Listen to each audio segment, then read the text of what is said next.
Loving the Wounded Soul, karya Rikis Mahdi, dibacakan oleh Sonardo Enfantius. Bab 1. Stres, normalkah? Stres adalah hal yang sangat normal dan pernah dialami oleh semua orang. Seperti apa respons kita terhadap stres membentuk keadaan kita saat ini, entah tangguh atau rapuh, pesimistis atau optimistis. Stresor atau penyebab stres berasal dari peristiwa yang netral. Respons kita terhadap stresor tersebutlah yang membuatnya bermakna. Sebagai contoh, saat menyaksikan berita sebuah pesawat tujuan Taiwan yang hilang dan jatuh di laut, bisa jadi kita tidak merasakan apa-apa. Mungkin saja kita malah ngedumel dalam hati dan menyalahkan maskapai yang manajemennya terkenal kacau. Hah, hilang lagi. Semoga ditutup sekalian maskapainya, omel kita dalam hati. Namun, ceritanya akan jauh berbeda jika kita mengetahui saudara kita adalah salah satu penumpang dari pesawat tujuan Taiwan tersebut. Tubuh kita akan langsung dingin, merinding, membayangkan saudara kita menjadi jenazah yang tertumpuk bersama ratusan korban lainnya. Kita langsung panik dan was-was, menantikan berita apakah saudara kita benar-benar menjadi salah satu korban. Kita akan berusaha menghubungi siapapun yang bisa memberikan informasi. Selain itu, lutut kita bisa menjadi lemas dan dada terasa sesak hingga kita tak bisa bergerak. Dari contoh itu, kita bisa lihat bahwa kejadian yang sama, tetapi keterkaitan diri yang berbeda dapat membuat reaksi kita berbeda.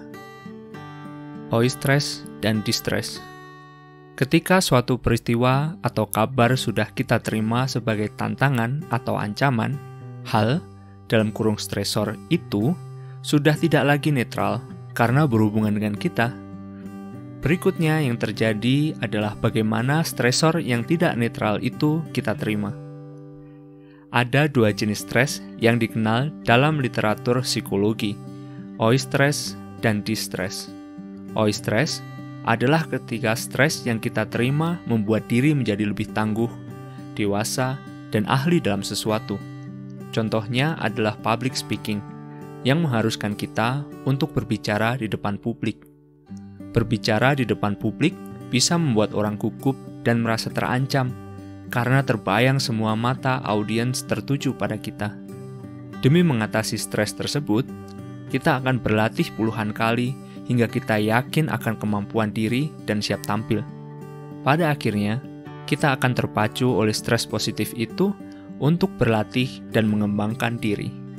Berbeda dengan eustress, distress adalah stres negatif yang menyebabkan kita sedih dan merasa tidak berdaya. Distress membuat kita tidak bisa berfungsi seperti biasanya. Misalnya, stres karena pacar memutuskan hubungan secara sepihak, atau kita mendengar pesawat yang ditumpangi saudara kita jatuh dan hilang. Jika kita bisa menganggap semua stresor sebagai tantangan yang mendewasakan, tentu saja hidup akan terasa menyenangkan.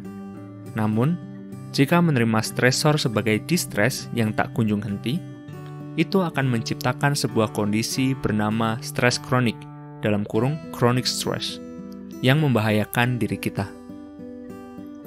Stres kronis dan kortisol. Bila menyelisik apa yang terjadi pada tubuh manusia saat stres, kita harus mengenal kortisol. Kortisol merupakan hormon yang aktif ketika seseorang mengalami stres. Jadi, kortisol dalam tubuh akan meningkat saat kita mengalami stres. Walter Cannon, seorang ahli fisiologi dari Amerika, pada 1915 menjelaskan bahwa pada umumnya manusia memiliki dua respons dalam menghadapi tantangan, yakni respons melawan dalam kurung fight atau kabur dalam kurung flight. Keluarnya hormon kortisol melalui kelenjar adrenal merupakan bagian dari mekanisme respons tersebut. Mekanisme fight or flight merupakan hal yang sangat alami ketika manusia berada pada zaman prasejarah, di mana ancamannya adalah hewan buas atau cuaca ekstrim seperti badai. Ketika terancam, kortisol akan menyiapkan glukosa berlebih di dalam tubuh sebagai energi untuk melawan, fight, atau berlari dari hewan buas, flight.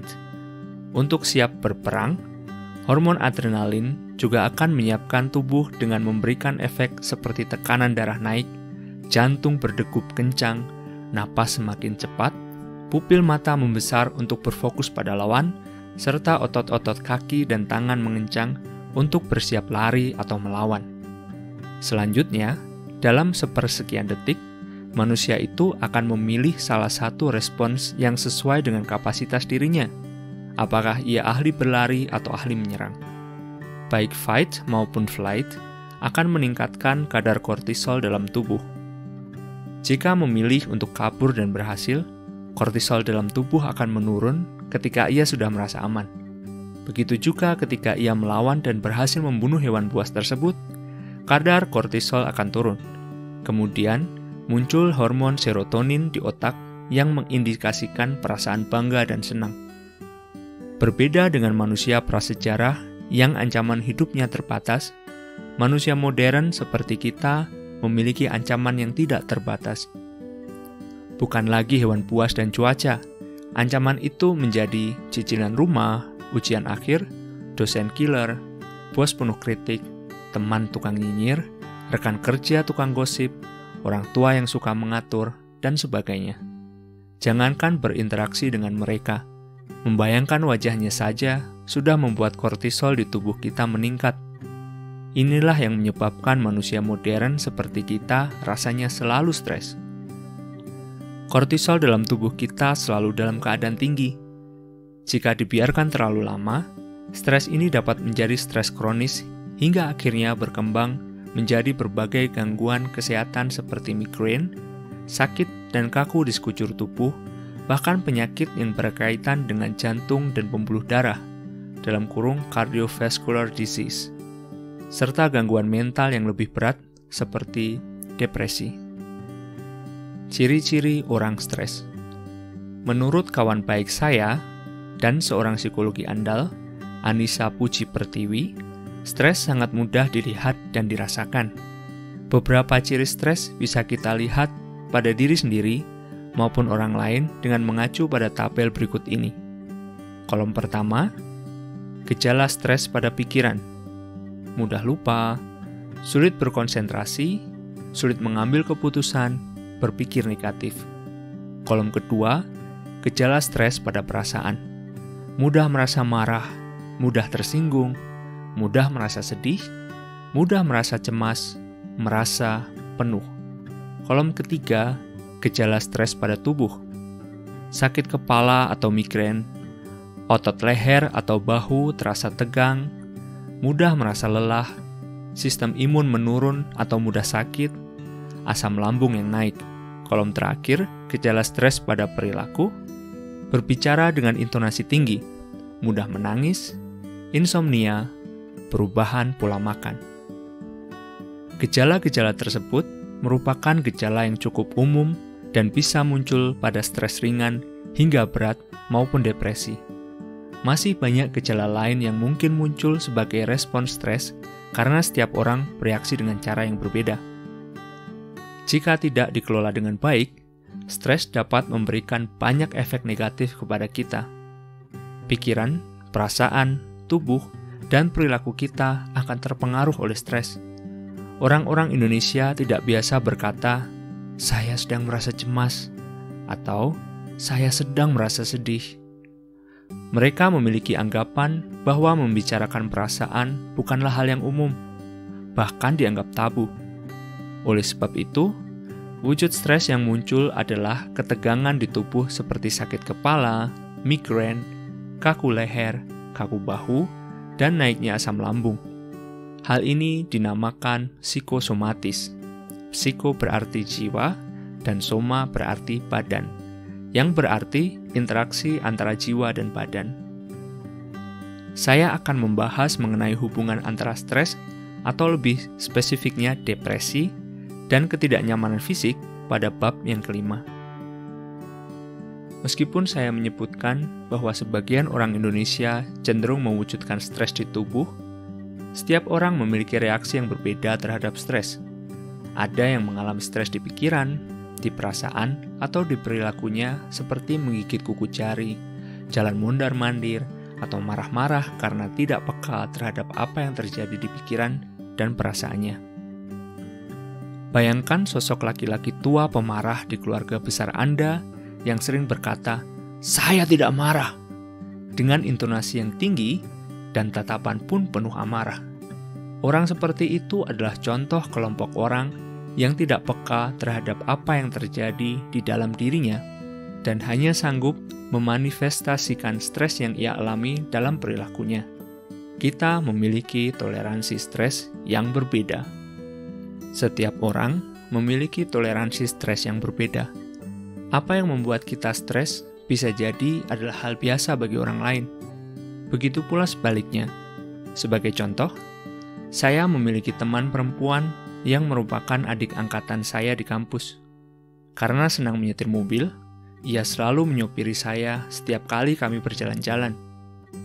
Meskipun demikian, ia sangat tidak suka berbicara di depan umum dan bisa muntah jika disuruh berbicara di depan umum. Sementara dari sisi saya, public speaking adalah hal yang mudah. Jika diminta berbicara mengenai kesehatan mental, tema yang sangat saya sukai, 4 jam pun tidak masalah. Namun, jika saya diminta untuk menyetir mobil, saya akan segera berkeringat dingin dan mencari-cari alasan supaya tidak ikut pergi. Hal ini terjadi karena ketika masih di bangku SMP, kakak saya memaksa saya belajar mengendarai mobil. Hasilnya, saya menabrakkan mobil ayah saya sampai bagian depannya penyok. Semenjak itu, saya tidak mau belajar menyetir mobil lagi hingga saat ini. Sebagai laki-laki dewasa yang berada di budaya maskulin yang tinggi, tidak bisa membawa mobil adalah hal yang memalukan. Ayah saya juga kerap menyindir bahwa saya tidak akan punya pacar jika tidak bisa membawa mobil. Dia pun selalu mengungkit-ungkit penyakit jantungnya, berharap saya bisa menyopirinya ke rumah sakit jika terjadi sesuatu dengannya. Ketika ayah saya terkena serangan jantung di rumah, saya panik karena tidak bisa menyetir untuk mengantar ayah saya ke rumah sakit. Untungnya, saat itu, kakak saya yang tinggal di luar kota sedang dalam perjalanan ke rumah. Ayah saya pun bisa diselamatkan. Namun, peristiwa itu membuat harga diri saya sebagai anak dan sebagai laki-laki runtuh. Peristiwa tersebut membuat saya trauma dengan kata mobil, mengendarai mobil, atau segala sesuatu yang berkaitan dengan mobil. Ketika teman-teman sekantor saya merencanakan liburan bersama dan menyewa mobil, saya langsung merasa mual, panik, cemas, dan takut ditanya apakah ikut dan bisa bergantian menyopir. Akhirnya, saya selalu menghindar dan tidak pernah ikut jalan-jalan. Ilustrasi tentang saya dan teman saya tersebut menggambarkan satu hal yang sama tetapi memberi makna yang jauh berbeda pada orang yang berbeda. Public speaking dan menyetir mobil bisa jadi hal yang biasa saja bagi banyak orang. Namun, bagi sebagian orang, dua aktivitas itu bisa membangkitkan kortisol di dalam tubuh atau bahkan memunculkan luka psikologis. Kita perlu lebih peka dengan menyadari bahwa setiap orang memiliki stresor yang berbeda. Kita juga perlu mengenali sumber stres dan reaksi pikiran, perasaan, tubuh, dan perilaku kita. Dengan mengenali stres, sedikit banyak kita akan siap memulai perjalanan untuk mengenali gangguan mental yang lebih berat, yang merupakan tema besar buku ini, yakni depresi. Sebelum menutup bab ini, saya perlu menekankan satu hal yang penting. Meskipun stres terdengar berbahaya, sebenarnya manusia tidak bisa hidup tanpa stres. Ada masanya ketika sesuatu yang dulu menjadi stresor besar, kini tidak berdampak lagi pada diri kita. Mungkin saja, suatu hari nanti saya akan memiliki hobi traveling dengan menyetir mobil sendiri. Mungkin saja, teman saya akan berlatih menjadi public speaker andal di kemudian hari. Tanpa kehadiran stres, kita tidak akan bisa menjadi manusia dewasa yang mampu berpikir, merasakan sesuatu, dan bijaksana.